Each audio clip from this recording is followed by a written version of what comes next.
Okay, just starting the camera here. I'm in Southern Ireland, north, south, it's all Ireland, but I'm in the southern side. Most truckers, a lot of people, fuel is still much cheaper in Southern Ireland, so you can come across here and fill up with fuel. I'm sure they have it in different countries around Europe and probably America, Canada, where it's cheaper to fill fuel in certain states, counties, whatever. So I have filled with fuel here in County Monaghan, and as you can see, it's no different from the north. We've tarred roads. Might be a small hill to some people, but yeah, roads might be that wide, but still good enough to travel with care, of course.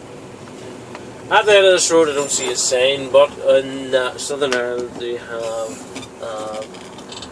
some different road signs, different road markings, but generally the laws is basically the same. Speed limits is slightly different for lorries, so you always have to make yourself aware of speed limits and different rules in different countries as you travel, if you're going to be travelling around Europe.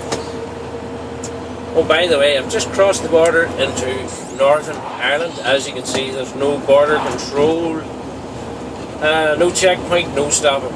It's just one road goes straight through, but back in 80s, early 90s, you would have had to stop there for checkpoints, customs, police, etc. But now, as Europe moves forward, there's no more, you just drive on. So, we're coming into a little village here, Aughnacloy. Just basically runs along the border, and it would have been a market town years ago, and now it's basically a place where people stop, go to the chip shop. If you blink, you miss it. I wonder in a few years' time, will the north-south traffic even be going through this village? Will it be bypassed with a new dual carriageway? Will the village deteriorate? And will there be people stopping, spend their money, keep the local business going? Who knows? Now, as you can see, there's a lorry, two lorries. I would say both of them is coming across for their fuel. Fuel at the moment is slightly cheaper in Southern Ireland, although a lot depends. Northern Ireland is part of the UK, we are working in sterling. Southern Ireland is moved on there in the euro. So it depends on currency exchange too, how strong or how weak the euro is it worthwhile buying your fuel across the border. Plus, a lot of businesses work that way too. People buy fuel, they buy goods. If euro gets weak, you get more euros for your pound. Sometimes it's cheaper to go into a European country to buy some of your goods, and vice versa. If sterling gets weak and euro gets strong, you'll find an influx of people coming up from Southern Ireland. We'd hard to get anybody from actually Europe, but Southern Ireland will be coming up to do their shopping. So that's a wee bit of info about Ireland, north and south. So we're on the road here now. We're on the A5, heading towards Ballygolly, which then will proceed us on to Omagh. That's where our delivery point is. So we'll catch you in a little while. Okay, as you can see, I'm using my Samsung today again. I've turned the camera a wee little bit towards the middle of the road and raised it up a little so it gets a further away view.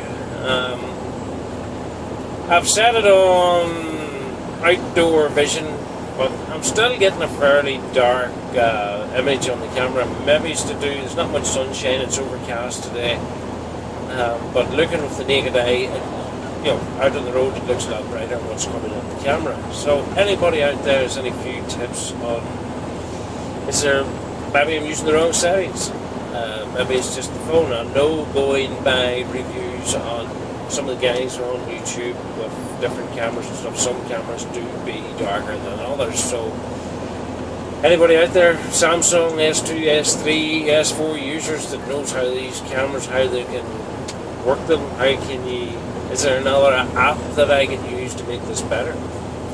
Another question when I ask, I've seen guys doing videos, how do I do time lapse? Can I do it on my Android and post it on YouTube? As I say, I don't have a laptop at the moment, I don't have use of a personal computer to load onto YouTube. Can I do it all on Android?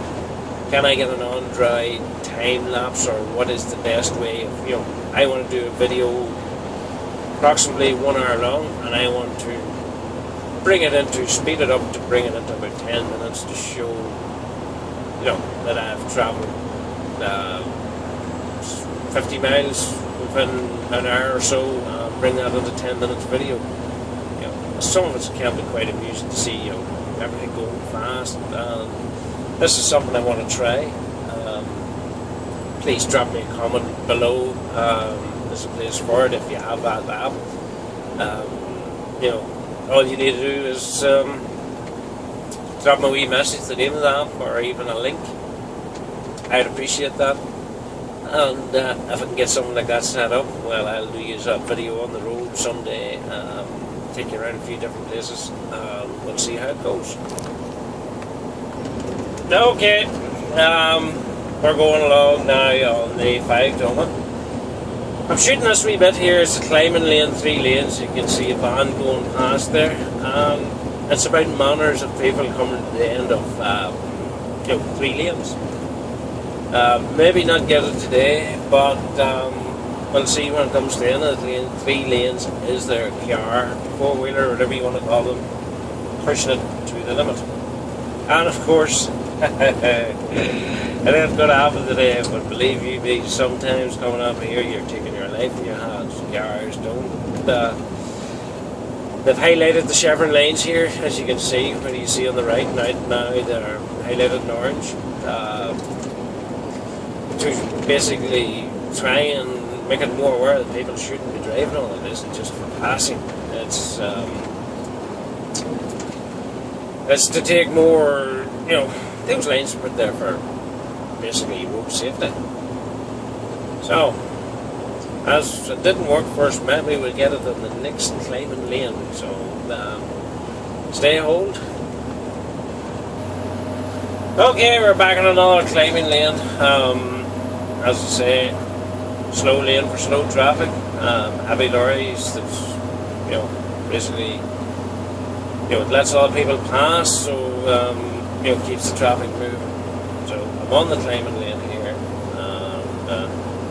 Very surprised, because it's 25 past 5 in the afternoon here. Thought there would have been a lot more traffic, but today it seems quite quiet. I don't know the reason why. I don't know, maybe a lot of people don't travel this way home from work.